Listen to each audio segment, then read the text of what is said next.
welcome back to Beyond the Gate, our Full Metal Alchemist Brotherhood podcast. I'm Megan. And I'm Meg. And today we're talking about episode 43, Bite of the Ant.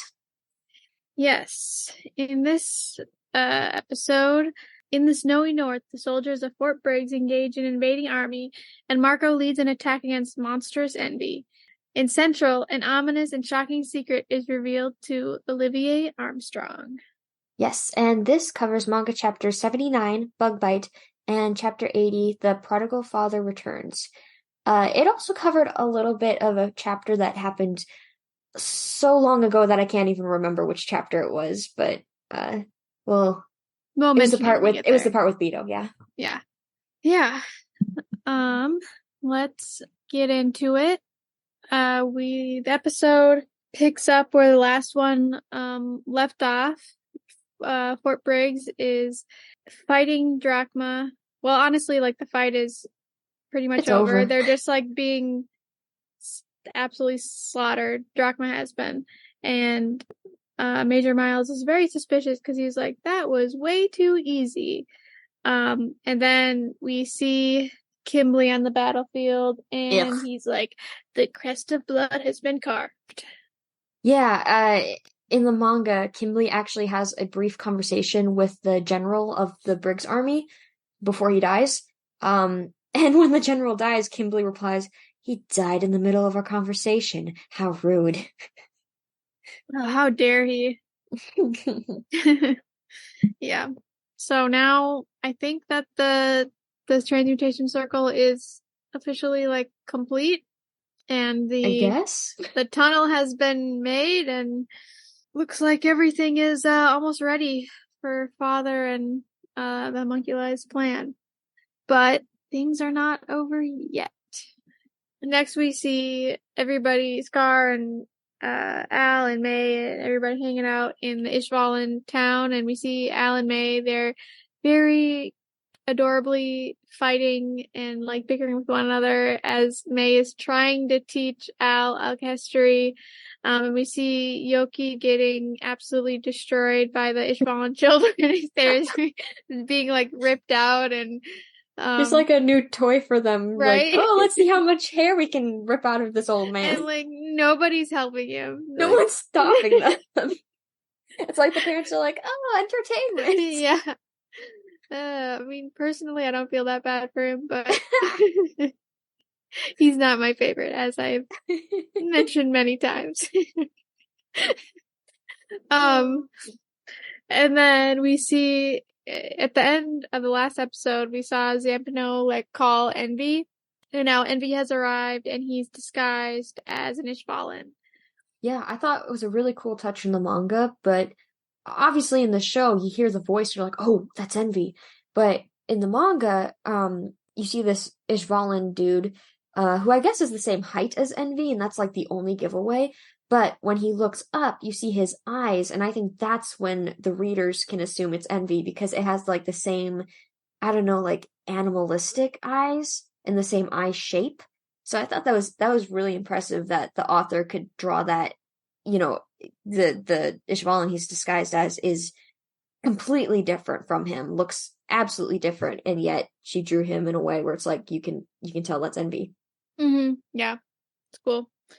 And then we go to Central, and the Fuhrer and Hawkeye, and the Fuhrer just confronts Riza about like, so you know what I am and you know what Salim is, and she's like, yep. And he asks her what she as like a normal citizen thinks of the fact that the family is not real and the country's being run by homunculi. And she says that it's sad that the family isn't real and they're putting on an act. And then we get the Fuhrer. He's like, yeah, everything I do is dictated by Father. My position, Salim acting as my son, just everything. But he got to choose his wife. And this, we both have seen a really interesting post about just like this this comment of the fears that he got to pick his own wife. It's kind of, in a way, a dig at Hawkeye because she has freedom to choose how her life goes, but she can't be with the person that she wants to be with, which is Mustang. If you haven't guessed by now, folks, she's in love. What? Shocking. And basically, like, the whole scene is not about the fear, like, throwing a pity party for himself, like, oh, woe is me, I don't get to choose anything about my life, but instead, it's about, like, psychological torture. Yeah, like, don't pity me because I have the one thing that you don't.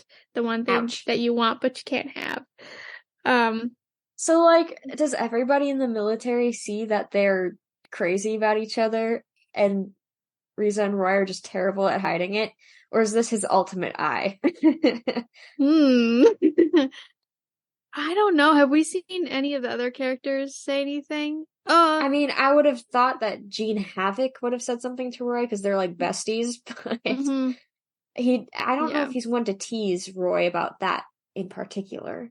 Yeah. I feel like they're close friends in the military, like they all know. It's super obvious, but like random people, I don't know. Well, I feel like his gang has placed bets on who's going to propose first or something. Yeah, I'm sure there's like they all have like inside jokes about it. Anyway, I don't know, the scene is like very short, but it's pretty like kind of important for both Hawkeye's and the Fuhrer's characters. But anyway, we go back to the north, and Zampano has arrived with Envy, and we first before they get there, we see Marco and Jerzo talking about the fifth lab and how Marco used to make Philosopher's Stone, and he makes like a brief comment about his men that helped him. And this is when Envy and Zampano arrive, and Envy like immediately reveals who he is. They pretend to be shocked, but it's actually a trap for Envy. Zampano has not betrayed them. I really like how Envy's like, you can cut out the bad acting now, Zampano, and he's like, well, it was enough to fool you. Yeah. And he switches sides immediately. Yep. And then he starts getting attacked with alchemy, but he can't see where it's coming from. And we see that it's May setting off her long range alchemy, and Envy has no idea what that is. So they tell him that they have set traps that only the homunculi can activate. And then he transforms into his monster form. And everyone starts attacking him, the Chimeras, Scar, and May. And they think they've won, but then Envy grabs Marco, like, with his tongue, which is disgusting. And he starts... Well, first Marco is like... I don't remember exactly what he says, but he's like, release my men or something. And Envy was like, oh, those guys are dead. They were turned into Philosopher's Stones. That makes Marco pretty mad. And he uses a transmutation circle, reveals one that he has one in his hand. And he uses it to destroy Envy, and basically says, I'm the person that knows the most about Philosopher's Stone, so I know how to create them and how to destroy them. Envy starts to disintegrate. He is not happy. He just starts screaming them like, don't look down on me, you worm, don't look down on me. And then we see him turn into like this weird green worm thing. I don't know what we call him, Worm Envy. I think that's normally what most people call him. Yeah. And it's, I don't know. I love this form. I think it's my favorite form of his. Kind of adorable. Yeah, it's kind of cute. I like the voice too. Yep. Don't look down on me, you worms. Yeah, it's actually kind of interesting because in the manga, like he calls before the scene, he like calls everyone a worm, like while he's fighting them and like everything, and then he himself turns into a worm. And I think it's a not embarrassment, like a Oh, like a soft self-conscious, spot. uh, Yeah, like yeah, sensitive. It's yeah. a sensitive. I want to say. I don't know like Envy how I'm curious how Envy was created. Like the other it seems like the other homunculi except for Pride are all human based. So Mm-hmm. I'm wondering how Father created Envy and why he's like an animal based. I'm not sure if that it's like the green worm of envy. It probably has Mm-hmm. something to do with the phrase, you know, kind of like Yeah. it kind of is, he's like leech like too. So maybe it has Yeah. something to do with that, like latching onto something, trying to mimic the things that you wish you had. I don't know. And like just him calling everybody else a worm and trying to it's like classic bully at recess, you know, like calling somebody something that they're insecure about. And Mm-hmm. Yes, like exactly. yeah, like you were saying, like I don't know, if they were in grade school, it'd be like, you're so slow, you're so stupid, and he himself would be like, I don't want people to perceive me as that, and that's why I call others that. Mm-hmm. Yes, exactly. He's a child. Um, Yeah. I mean, he kind of is. He's like just this like personification of envy. Like he doesn't have. He's not fully human, so why would he be mature and like Yeah. I don't know. Interesting. And then they go back into town and Yoki's like mocking Envy and Envy like bites him on the finger and then like crawls up on his neck and like takes Ugh. control of his body. Yeah, it's kind of gross, but it's hilarious It's so because funny. because he Envy's like, if you don't do what I say, I'm gonna kill him, and everybody like Like, pretends like they don't care. They're like, okay. okay, yeah, we don't really care about him. You can get rid of him, and May's like, oh, he's poor Mr. Yoki. We barely knew him, but what a sacrifice, and and it's hilarious.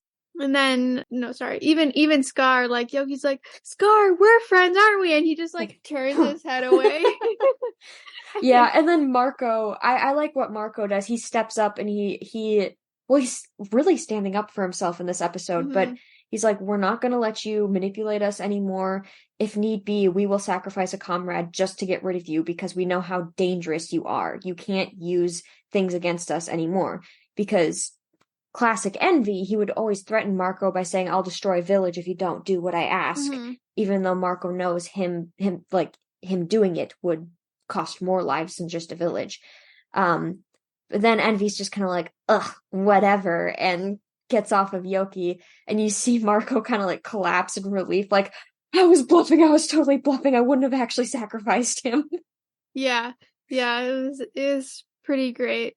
Um, And then in the manga, it's even better because I mean Yoki is understandably upset about the whole thing. Like you guys are ready to sacrifice, even if it was just a bluff. That was so mean. And Al replies, "Oh come on, we were acquaintances, but never friends." And May swoons and says, "Al is so cool." I love it. Uh, also just like back to Marco, like this episode was like super big for him. It was like such a moment of like standing up for himself and like being like, I'm not gonna let others control my life like I have for so long. And actually in the manga, um he and Winry have a moment when they come back when he comes back from the fight, like all beat up and everything.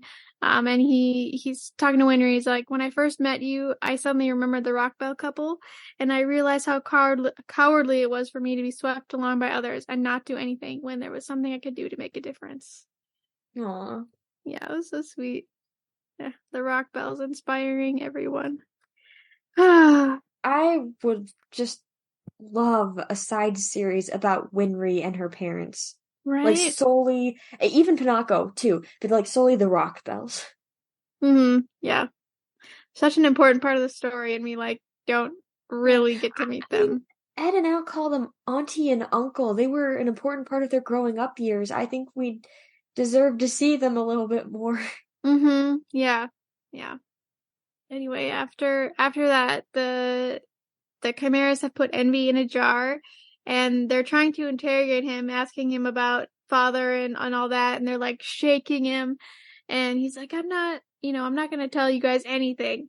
And but then he does tell them that Ed is missing, and Winry and Al like freak out. They're like, "Where is he? What happened?" And then they're discussing if they should, try to find him, but they decide to continue to move forward with what they're doing. Instead of and they're like, "Al, I mean, Ed can take care of himself. Take care of himself." I kind of respect that decision because if Ed was there with him, like if it were a situation where Ed was with them, he would say something like, don't worry about me, keep going, it'll be okay. We need to focus on the mission. Any one individual, like I hate to say we should leave them behind, but like they can take care of themselves, kind of. We got bigger fish to fry. Yeah. Yeah.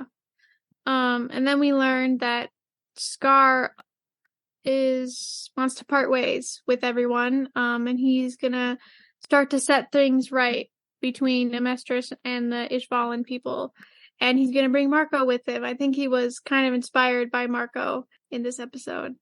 And then Scar gives Envy to May, and he tells her to take Envy back to her clan, because he's not the Philosopher's Stone, but he represents that, and it could be enough to placate the Emperor. And then we see a scene where everybody's saying goodbye. May and Al hug, and it's so cute. Yeah, Um, it's great in the manga because every character who watches them hug has like a "oh my" reaction, except for Scar, of course. But Winry razzes Al about it and says, "If you play your cards right, it could be a Cinderella story." Because yep, May's royalty. yep, yeah. And Al's just like, Uh, "What?" hmm So now not everybody, but the groups have separated. And then we go to a brief scene with Beto, who is the lizard chimera that was part of Greed's crew, the old Greed. Mhm. Um, and we see him watching soldiers at Izumi's home. They're looking for her, but she is on vacation, and then so she's not there.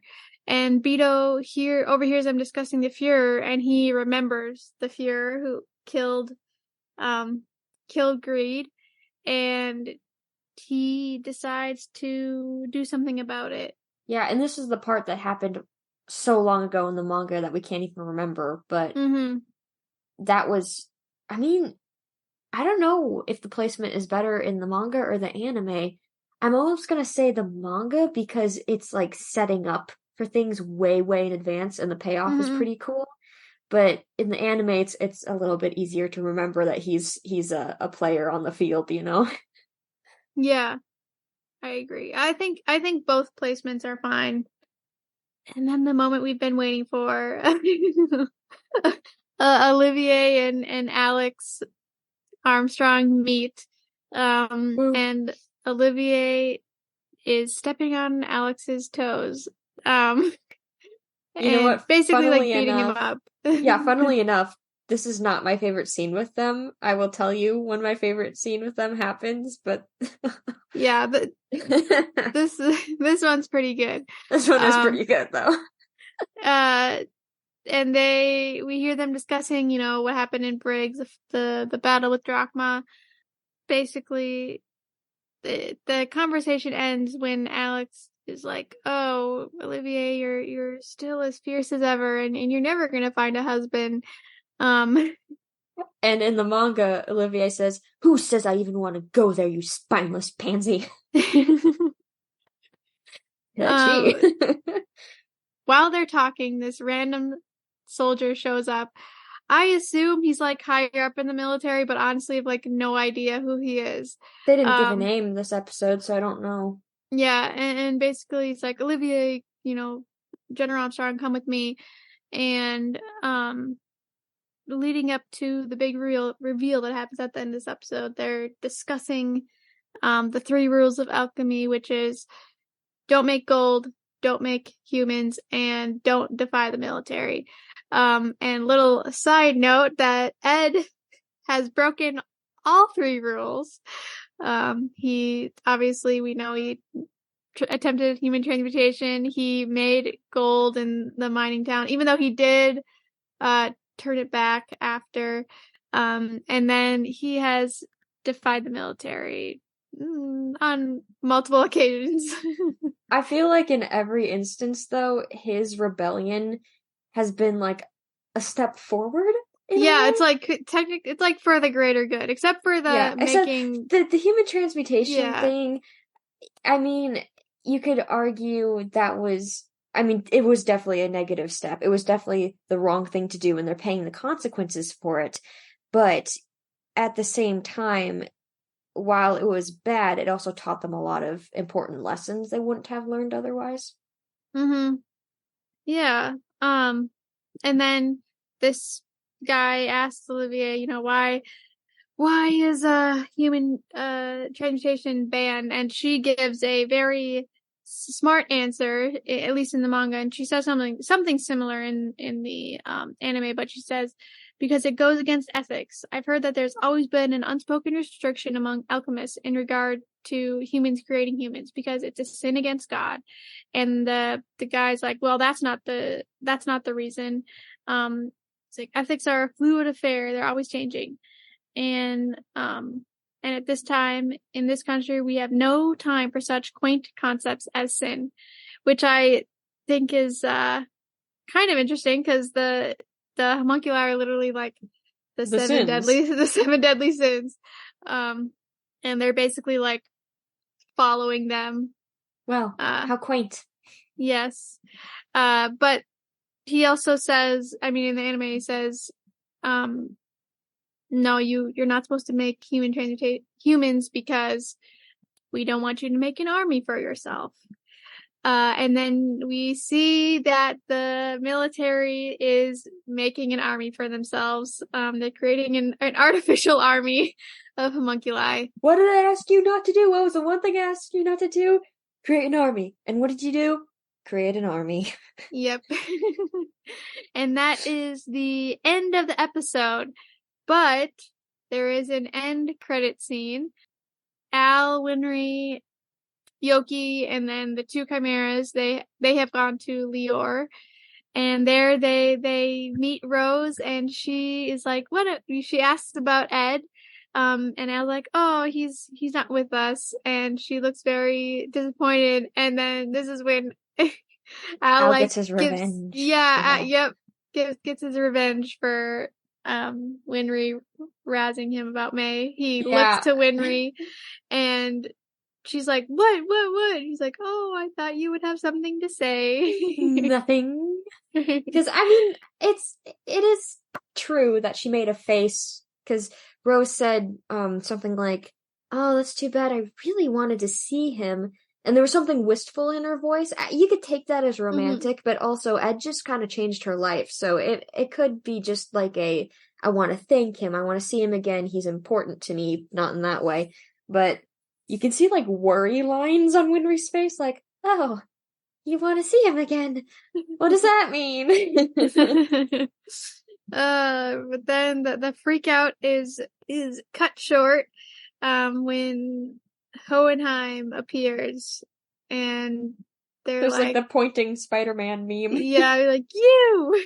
Yeah. It's great though, because in the manga, Hohenheim's first reaction to Al is, the armor from my collection! And Al just is outraged. He's like, no! I couldn't remember if that happens in the next episode or not. Oh, I don't think he even mentions the armor. I can't remember. We'll see. Yeah. But yeah. I don't remember him saying anything. I couldn't remember. But anyway. Yeah, and that is the end of the episode. Yeah, so we had one theory kind of to discuss, but in the beginning of the episode when Kimberly was carving the crest of blood, we see all these soldiers dead around him, and that made us think, how many people are required to carve the crest of blood? Because we've seen it happen before in the show, and they've killed like entire towns worth of people, and this was like an army. So Mm-hmm. how many people did Drachma take? Like, surely they didn't take all of their soldiers for this one attack, right? That would be kind of dumb from a military Yeah. standpoint. Yeah, I'm sure that they didn't. But that did, I was curious about that too, because like this was the last crest of blood that needed to be carved, to complete the transmutation circle. But as we heard in the last episode, like there's still battles happening around Amestris. Like I It has maybe. to be hundreds of people, if not 1000s. Mm-hmm.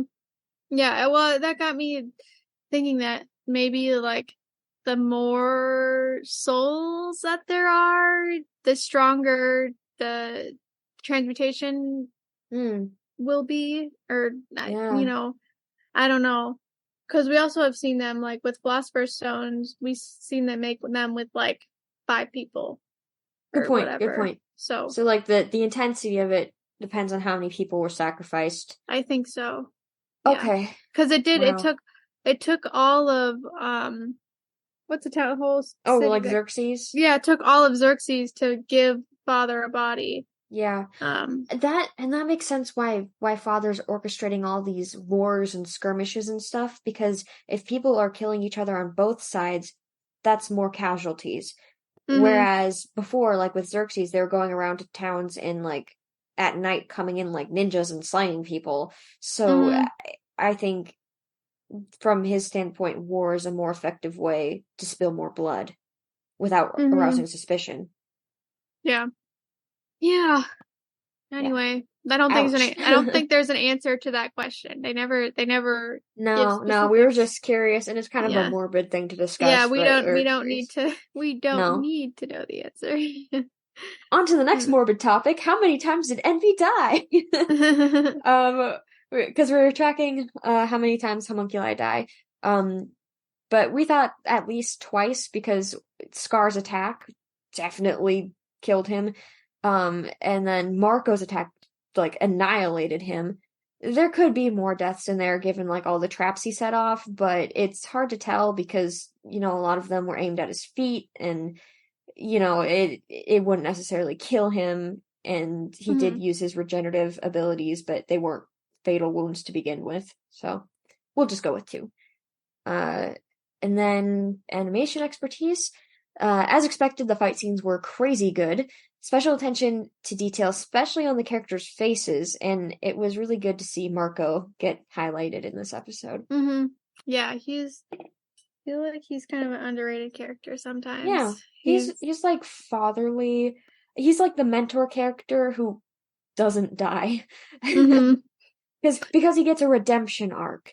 Because normally with mentor characters, the exception I guess being Izumi, mentor characters are kind of meant to be used and abused and disposed of as catalysts for the Hmm. characters.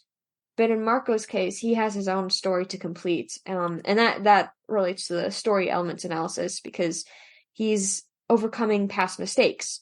Um, and though Marco can't possibly make up for what he's done, he takes steps forward to change himself and use his abilities for good. And he definitely made an impression on Scar, and Scar probably views him as a true ally now. Hmm. Yeah. I really enjoyed this episode. Not Yeah. just because of Worm Envy, but because of Marco's story and all the there's a lot of character growth in this episode. Yeah, yeah. All right. Megan, what was your favorite line of the episode? Mine came from Al, when Yoki was begging for help when he was under control of Envy and like everyone's refusing to help him. And Al just goes, "We'll never forget your sacrifice." Fake tears. That cracked me up. I loved that whole scene. I was Sassy dying. Al is the best Uh-huh. Al. Uh-huh. Yes. And Uh, what's your favorite line, Meg?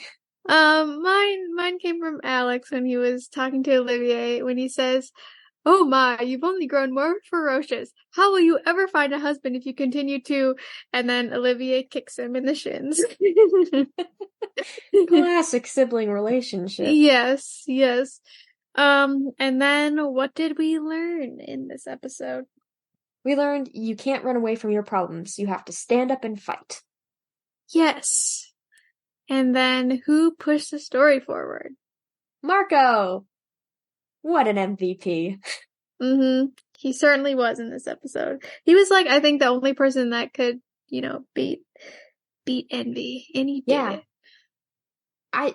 I'm kind of wondering if Ed could have, given that he's like used a philosopher's stone before. Mm. But Marco was the one who helped create them, so I think like he really did. He was like the only one who had the knowledge. Yeah. Yeah. All right. That's all we've got for this episode. And we'll be back next week with another episode. Yeah, thanks for listening. Bye. Bye.